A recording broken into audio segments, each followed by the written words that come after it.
Hey guys, இன்னைக்கு நம்ம என்ன பார்க்க போறோம்னா ஜீனியஸ் டார்க் நைட் மான்வாவோட 33வது சாப்டர் தான். இதுக்கு முன்னாடி போட்ட வீடியோலாம் பார்க்கலாம், மறக்காம போய் செக் பண்ணி பாருங்க. வீடியோட லிங்க் டிஸ்கிரிப்ஷன்ல இருக்கு. அண்ட் இந்த மாதிரி புது புது அனிமி மான்வாலாம் வேணும்னா சேனலுக்கு மறக்காம சப்ஸ்கிரைப் பண்ணி சப்போர்ட் பண்ணுங்க.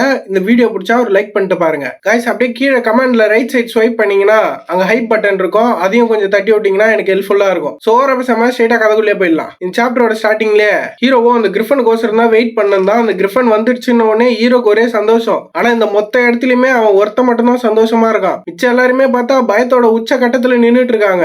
அந்த பேட்டில் ஃபீல்ட பார்த்தா வந்து மொத்த மான்ஸ்டரையுமே ஹீரோ போட்டு தள்ளிட்டு அந்த கிரிஃபன் முன்னாடி அப்படியே கெத்தா ஸ்வாட வச்சு நின்னுட்டு இருக்கான். இத பார்த்துட்டு எலினாவும், நான் இப்ப பாக்குறது ஒன்னும் ட்ரீம் இல்லையே, ஏன்னா இந்த மாதிரி ஃபைட் பண்ற அளவுக்கு ஒரு நைட்டை நான் பார்த்ததே கிடையாது. அதுவும் இல்லாம இவர் உண்மையாலே மனுஷனா என்ன? இவ இப்படி பேசிட்டு இருக்கும் போது மேவும், எனக்கு தெரியும் இவர் நல்லா சண்டை போடுவாருன்னு, ஆனா இவர் ஃபைட் பண்றதை என் கண்ணால என்னால பார்க்கவே முடியல. அந்த அளவுக்கு வேகமா இவரோட மூவ்மெண்ட் ஸ்பீடு இருக்கு. இப்ப நான் இதை யோசிச்சேன்னா எந்த மாதிரியான ஒரு இடம் இந்த நாக்ஸோட ஃபேமிலி? இவ இப்படி யோசிச்சுட்டு இருக்கும் போதே பின்னாடி பச்சை மண்டை நின்னுட்டு, இந்த ஃபேமிலி எதுக்கு ஃபேமஸ்னா அது ஸ்வாட்ஸ்மேன்ஷிப்புக்கு தான். அதுவும் இல்லாம அது எந்த மாதிரி ஒரு இடம்னா, அந்த ஃபேமிலியோட பிளாக் ஸ்வாட இன்ஹெரிட் பண்றதுக்கோசரம் அவங்க அண்ணன் தம்பின்னு பார்க்காம அவங்களுக்குள்ளே மாத்தி மாத்தி அடிச்சுப்பாங்க. அந்த மாதிரியான ஒரு இடம் தான் இந்த நாக்ஸோட ஃபேமிலி. சொல்ல போனா யங் மாஸ்டர் நாக்ஸ் தான் அந்த இருக்கிற மொத்த கேண்டிடேட்லயே டேலண்டான ஒரே ஆளு. இவ இப்படி ஹீரோ புராணத்தை அப்படியே பெருமையா பாடிட்டு இருக்கா. இதை கேட்டு ஹீரோ அவங்க அண்ணனும், தலைவலிக்குதுரா தலைவலிக்குதே அப்படின்னு நின்னுட்டு இருக்கான். அவனும் பச்சை மண்டையும், எனக்கு புரியாத ஒரே விஷயம் என்னன்னா,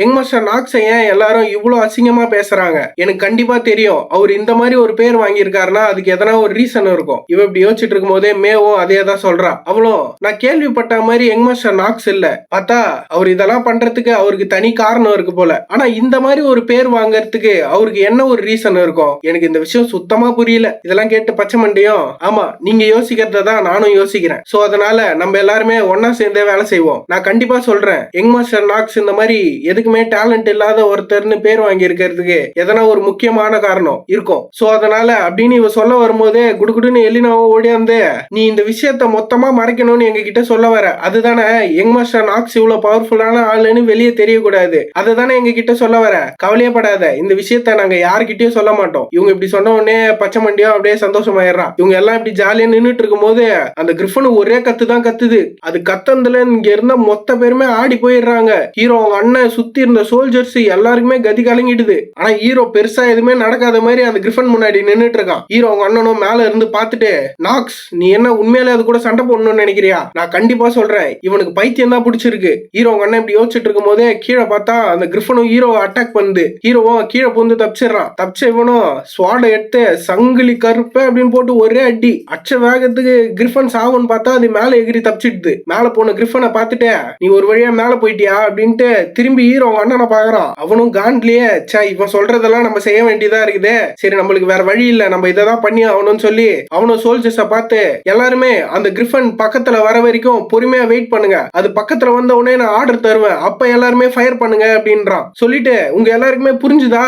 எஸ் சார் அப்படின்றானுங்க எல்லாருமே. என்னன்னு பார்த்தா இவனுக்கு பெருசா ஒரு அம்பை ரெடி பண்ணி வச்சிருக்கானுங்க. அந்த கிரிஃபன் வந்தா அது மேலேயே விடுறதுக்கோசரம். இது தெரியாம அந்த கிரிஃபனும் இவங்களை நோக்கி வெறித்தனமா பறந்து வந்துட்டு இருக்கு. அந்த கிரிஃபன் பக்கத்துல வர்றத பார்த்துட்டு ஹீரோ அவங்க அண்ணனும் இப்பதான் அப்படின்னு உடனே இவனுங்க ரிலீஸ் பண்ணிடுறானுங்க அந்த ஆரோவை. அதுவும் அந்த கிரிஃபனை நோக்கி சரி வேகத்துல போயிட்டு இருக்கு. அது பக்கத்துல வந்ததுக்கு அப்புறம் தான் அந்த கிரிஃபனே நோட்டீஸ் பண்ணுது நம்மளுக்கு எதிரில ஏதோ வருதுன்ட்டு. இது கவனிக்கிறதுக்குள்ளேயே அந்த ஆரோ இது ரக்கையில பூந்து அந்த சைடு போயிடுது. ஆளுக்கு அவர் ரக்கையில ஓட்ட விழுந்ததே தெரியல. இவர் தெரியாம இப்படி நின்னுட்டு இருக்கும் போதே அவர் மொத்த பேலன்ஸையும் லூஸ் பண்ணி கீழே வந்துடுது. ஹீரோட பிளான் ஆரம்பத்துல இருந்து இதுதான் போல. ஹீரோவும் அதை பார்த்துட்டு, இந்த கிரிஃபனை தோக்கடிக்கணும்னா அது கிட்ட இருக்கிற அந்த ஃபிளையிங் எபிலிட்டியை நான் கம்மி பண்ணியே ஆகணும், அப்படின்னா மட்டும்தான் என்னால இதை பண்ண முடியும் அப்படின்ட்டு கையில ஒரு போஷன் பாட்டில் எடுக்கிறான். பாட்டில் எடுத்து ஹீரோவா அதை முடுக்குன்னு குடிச்சிடறான். குடிச்சதுக்கு அப்புறம் சிஸ்டம்ல இருந்தும், நீங்க மெட்டீரியலைஸ் போஷனை கன்சியூம் பண்ணிருக்கீங்க, உங்களோட ஸ்டெமினா டெம்பரரியா 1% இன்க்ரீஸ் ஆகுது அப்படின்னு வருது. ஹீரோவும், நான் ஏற்கனவே இதுக்கு தேவையான நெசசரியான ப்ரிப்பரேஷன் எல்லாத்தையும் முன்னாடியே பண்ணிட்டேன் அப்படின்ட்டு ரெடியா நிக்கிறான். ஹீரோ அவங்க அண்ணனும், அதான் முன்னாடி என்ன நடந்தது அப்படின்னு காட்டுறாங்க. ஹீரோவும் ஏதோ சொல்லியிருக்கான் போல. அதை கேட்ட அவங்க அண்ணனும், இப்ப நீ என்ன சொல்ற? உனக்கு என்ன தைரியம் இருந்தா என்ன பார்த்து அந்த மாதிரி ஒரு வேலையை செய்ய சொல்லுவ? இந்த மாதிரி கீழ்த்தனமான வேலையெல்லாம் நான் செய்யணுமா? அதுவும் இல்லாம நீ என்கிட்ட என்ன சொல்ற, நான் அந்த பாலிஸ்டாஸை ரெடி பண்ணணுமா? அதான் அந்த பெரிய அம்பு இவனுக்கு ஒண்ணு வச்சிருந்தானுங்கல்ல, அததான் அவங்க அண்ணன் சொல்றான், நம்ம அம்புனே வச்சுப்போம். நீ இந்த விஷயத்தெல்லாம் வேற யார்கிட்டனா செய்ய சொல்லி கேட்கலாமே, நீ வேற எதனா பண்ணா சொல்லு, நான் அதை பண்றேன் அப்படின்றான். ஹீரோவும் யோசிச்சு பார்த்துட்டு, சரி அப்ப எனக்கு பதிலா அந்த பேட்டில் ஃபீல்ட்ல போயிட்டு நீ சண்டை போடுறியா?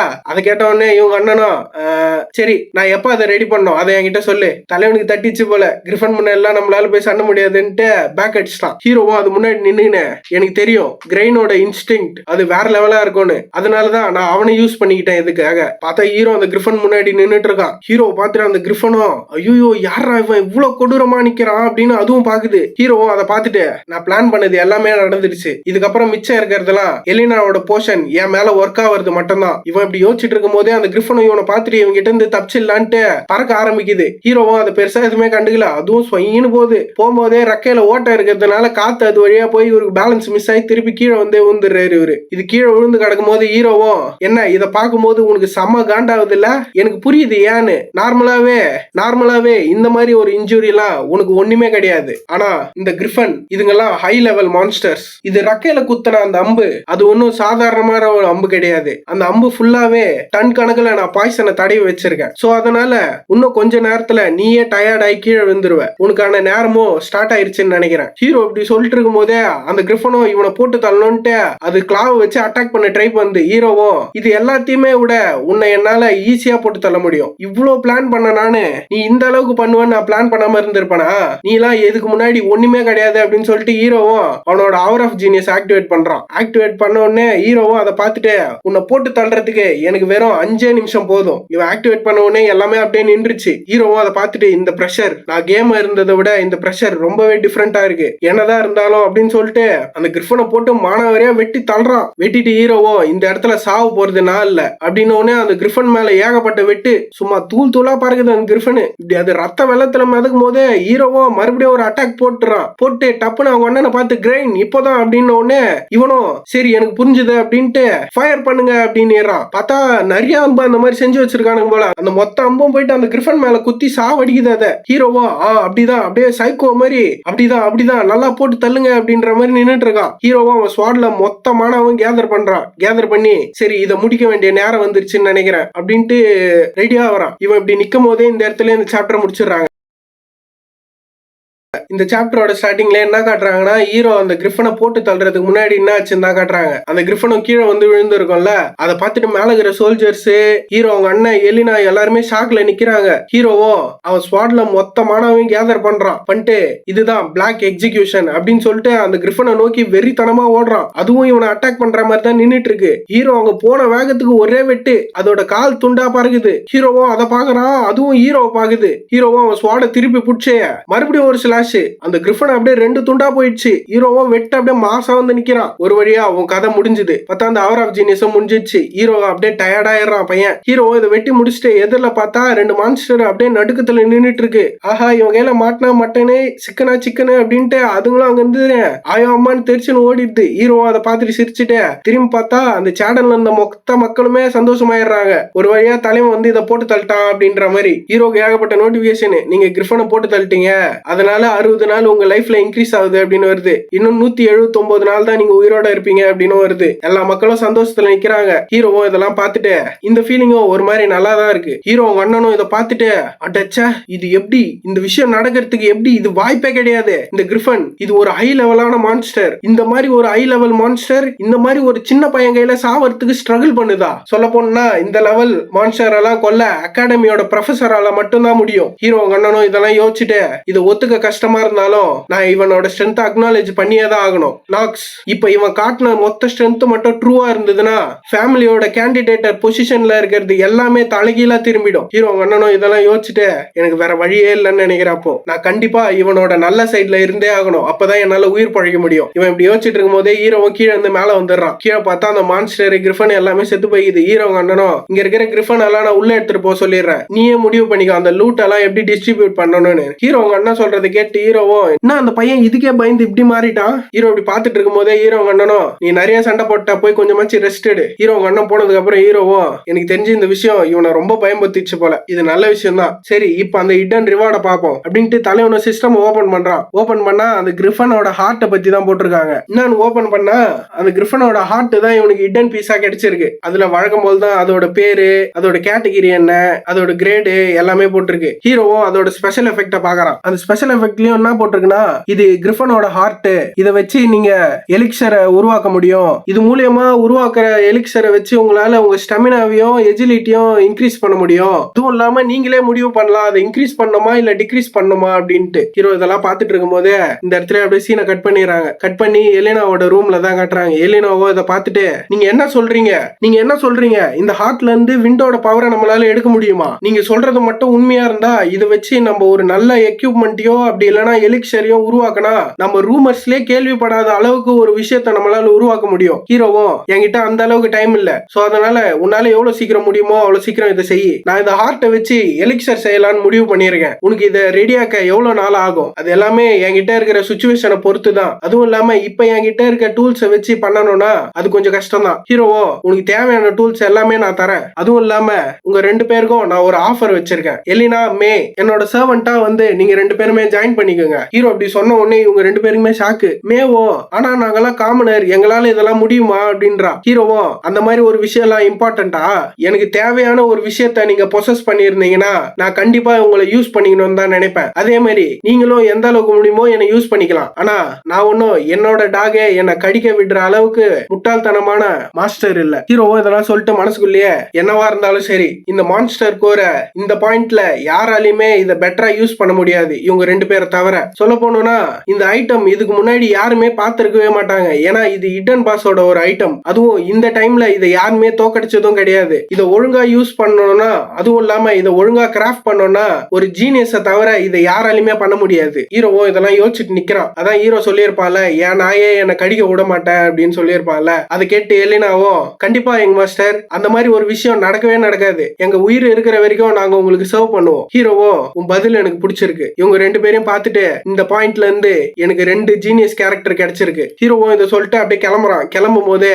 நம்ம இன்னும் 3 நாள்ல இந்த இடத்துல இருந்து கிளம்பிடுவோம், சோ அதனால உங்களுக்கு என்னதெல்லாம் தேவையோ அதெல்லாம் ரெடி பண்ணி வச்சுக்கோங்க, நம்ம ஃபேமிலியோட எஸ்டேட்டுக்கு திரும்பி போனதுக்கு அப்புறம் இந்த எலிக்சரை உருவாக்குற விஷயத்த நீ ஸ்டார்ட் பண்ணிடு, அதுவும் இல்லாம இந்த விஷயம் யாருக்குமே தெரியக்கூடாது, இது வெளியே தெரிய வந்தா கொஞ்சம் பிரச்சனையா இருக்கும். அவங்க 2 பேரும் புரிஞ்சுது அப்படின்றாங்க. ஹீரோவும் பச்சை மண்டையும் பேசிட்டு திருப்பி வெளியே வந்துட்டு இருக்காங்க அந்த சூவர் சிஸ்டம் வழியா. வரும்போதே பச்சை மண்டை அப்படியே நின்னுறா. அவளும் நின்னுட்டு எங் மாஸ்டர் நான் கேள்விப்பட்டதை விடவே நீங்க டிஃபரெண்டான ஒரு ஆளா இருக்கீங்க. ஹீரோவோ என்ன சொல்ற, அதான் எல்லாருமே சொல்றாங்களே நீங்க எப்பவுமே உங்களை பத்தி மட்டும் தான் கவலைப்படுவீங்க, நீங்க ஒரு செல்ஃபிஷான ஆளு அப்படின்ட்டு. நான் கண்டிப்பா சொல்றேன் அந்த விஷயம் மட்டும் உண்மையா இருக்காது, ஆனா நீங்க எனக்கு ஒரு ப்ராமிஸ் பண்ண முடியுமா? இவ இப்படி கேட்கும் போது ஹீரோவும் என்ன விஷயம் சொல்லு, ஃபியூச்சர்ல உங்களுக்கு டஃப்பான எதனா ஒரு நாள் வந்ததுன்னா என்கிட்ட தயக்கமே படாம என்னால என்ன ஹெல்ப் பண்ண முடியுமோ என்கிட்ட கேளுங்க, நான் அதை உங்களுக்காக பண்றேன், அது எந்த விஷயமா இருந்தாலும் சரி. இவ சொல்றது ஹீரோ கேட்டு சரி அப்படி ஒரு நாள் வரும்போது பாக்கலாம், நீ இதே மாதிரி அந்த இடத்துலயே தான் நின்னுட்டு இருக்க போறியா நைட் ஃபுல்லா, நீ சீக்கிரமா வரலனா உனக்கு கோல்டு பிடிக்க அதிகமா வாய்ப்பு இருக்கு. ஹீரோ இப்படி சொல்லிட்டு கிளம்பிடுறான். ஹீரோ இப்படி சொல்றத பார்த்துட்டு பச்சை மண்டையும் இவர் எவ்வளவு நல்லவரா இருக்காரு அப்படின்னு பாத்துட்டு இருக்கா. அப்படியே கட் பண்ணி மறுபடியும் காட்டினா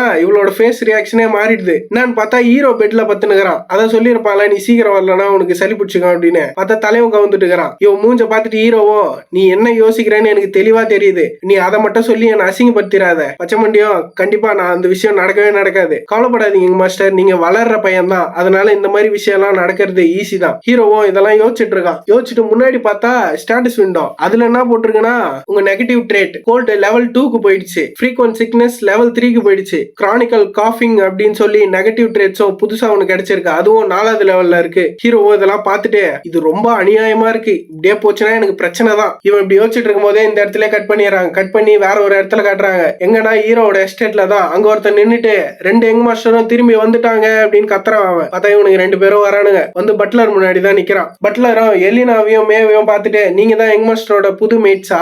இவங்க 2 பேரும் ஆமான்றாங்க. இவங்க இப்படி சொல்லும் போதே ஹீரோ வீட்டுல இருக்கிறவனுங்களும் பாத்தியா அவர் மறுபடியும் புதுசா பொண்ணுங்களை கூட்டின்னு வந்திருக்காரு, என்னதான் லெப்பர்டு உருமாறினாலும் அது உடம்புல இருக்க புள்ளிங்க எல்லாம் போவாது. டேய் அமைதியாடுறா, இது மட்டும் உங்களுக்கு கேட்டுச்சுன்னா உனக்குதான் பிரச்சனை. அடா அதெல்லாம் ஒண்ணும் இல்லப்பா, எனக்கு தெரிஞ்சு யங் மாஸ்டருக்கு பொண்ணுங்கன்னா ரொம்ப பிடிக்கும்னு நினைக்கிறேன். அப்பத்துல இருந்தே இவர் பொண்ணுங்க பின்னாடிதான் சுத்திட்டு இருந்தாரு. இவர் எப்படி அந்த மிஸ்ஸிங் சைல்டு ஃபாரஸ்ட கிளியர் பண்ணிருப்பாரு? கண்டிப்பா இது எதனா பொய்யாதான் இருக்கும். ஆனா பேட்ரியாகே இந்த விஷயத்த உண்மைன்னு சொல்லியிருக்காரு, அவரு ஏன் பொய் சொல்ல போறாரு? இவனுங்க இப்படி பேசிட்டு இருக்கதெல்லாம் ஹீரோவும் கேட்டு நம்ம எவ்வளவுதான் நல்லது பண்ணாலும் எவ்வளவுதான் மாறினாலும் நம்மளுக்கு எந்த ஒரு திறமையே இல்லாதன்ற விஷயம் எப்பவுமே மாறாது. சரி இதெல்லாம் இப்படியே போகுதுன்னா நான் வேற ஒரு விஷயம் பண்ண போறேன்ட்டு ஹீரோவும் வில்லத்தனமா மூஞ்ச வச்சின்னு, அவன் ஆல்ரெடி ஒரு வில்லன் தான், இன்னும் மூஞ்ச வில்லாதி வில்ல மாதிரி வச்சின்னு உங்களுக்கு எல்லாம் எந்த ஒரு வேலையுமே இல்லையா?